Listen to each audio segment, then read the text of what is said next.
Once upon a time, inside of a police station, a young man sits inside of an interrogation room, nervously awaiting his fate.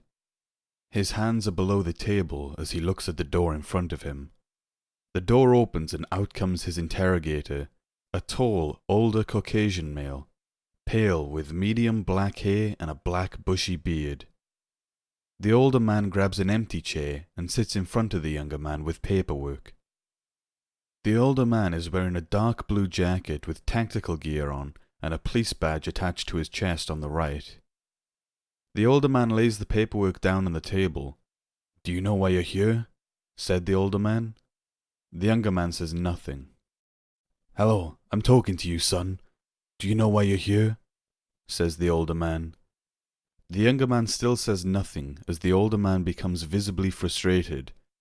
"Look, if I were you, I would start talking," said the older man. He spreads the papers over the table showing the information in them. "You see these, right? 95 people.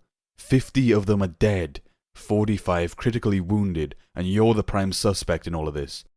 So if you want to be charged with 50 counts of homicide and domestic terrorism, then by all means stay silent.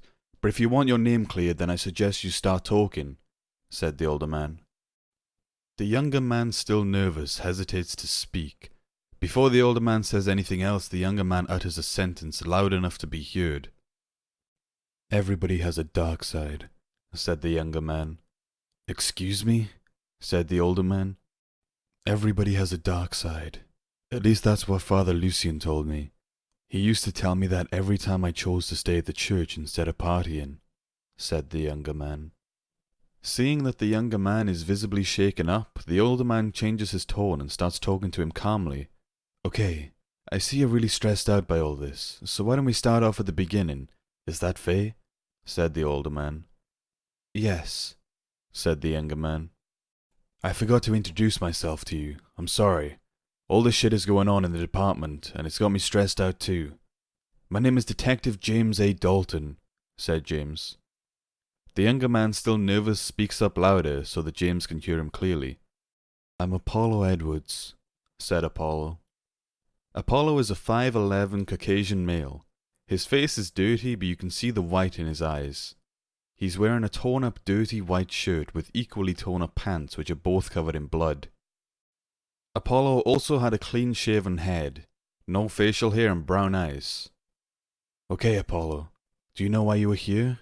said James. "Yes, I do. All those people that I hurt," said Apollo. "Can you tell me what happened?" said James. Apollo, thinking about what happened, becomes even more nervous. He starts to show signs of a panic attack. "If you don't mind, sir, can I tell you about what happened a few days before last night? I promise it's related to this," said Apollo. Frustrated but sympathetic, James sits forward in his chair so he won't miss any of the details of what Apollo has to say. "Okay, but not too far off. You mentioned Father Lucien? I assumed he was a priest," said James. "No, Father Lucien was the head of my church. He wasn't just a leader, he was perfect in my eyes. He was what I would strive to be like other than Christ. The last time I saw him, he gave me a rosary bead necklace, said it was special and would offer me protection. I didn't find out until later that the necklace he gave me was of pure silver," said Apollo. "Silver?" said James. His expression changed from frustrated to serious. "Yes, silver. I thought it was strange too. Father Lucien also prayed a prayer that I've never heard of. I remember it saying something about the lover of wolves," said Apollo. "I said not too far off. Give me something I can work with," said James. "I saw something in the forest that night. I don't know what it was, but it was huge. The thing looked like a wolf. Its eyes were glowing yellow. Its teeth and claws were long, covered in blood.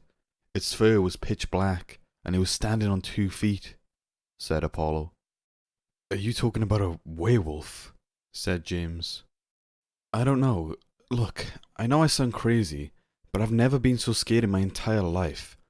It was like I was staring at the devil himself," said Apollo. James reaches into his pocket without Apollo noticing him and turns on a recording device as he continues to listen. I tried shooting at it, but it just stood there looking at me. Before I could even think, it was on me, tearing me apart. I screamed as loud as I could so someone could hear me. I felt its teeth sink deep into my throat, biting off chunks of my neck. I thought I was dead for sure until it jumped off me and yelped like it was burnt by something, said Apollo.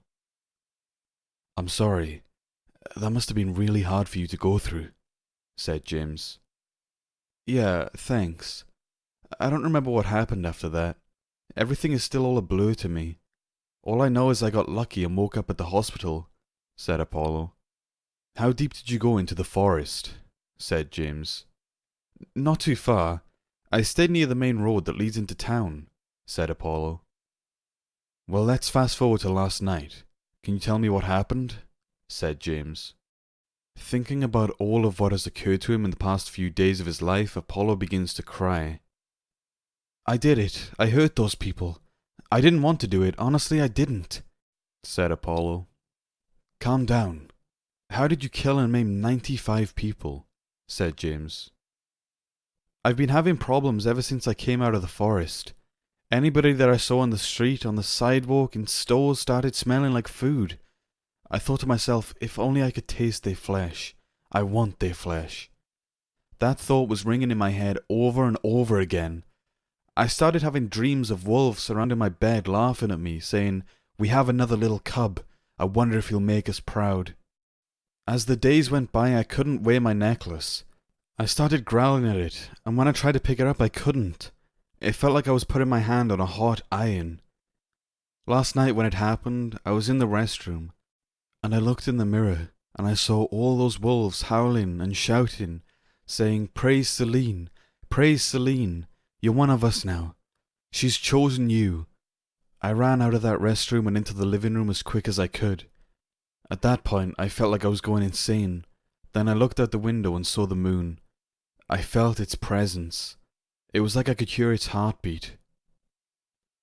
I don't know how to describe the feeling. It was comforting and terrifying at the same time. Then I started to feel my whole body being pulled apart. I can't even describe to you how much pain I was in.